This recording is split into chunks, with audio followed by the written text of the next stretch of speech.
ఈశ్వరుడికి అభిముఖంగా కూర్చుని పూజ నిషిద్ధం శాస్త్రంలో. అందుకే సింహాసనం ఇటుంటే తాను తూర్పుగా ఉంటాడు. ఇలా వెయ్యాలి పూజ. ఇలా వేయడంలో చెయ్యి తిరగడం తేలిక, అనుసంధానం చేయడం తేలిక ప్రణవాన్ని.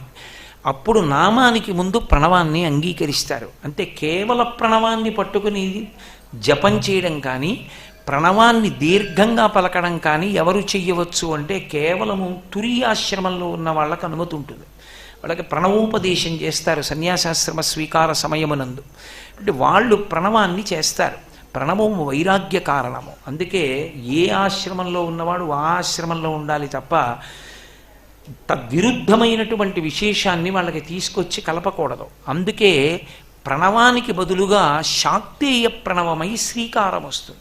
శ్రీకారము అమ్మవారి యొక్క స్వరూపంగా మారుతుంది. అందుకే ఎప్పుడైనా పరదేవతా పూజ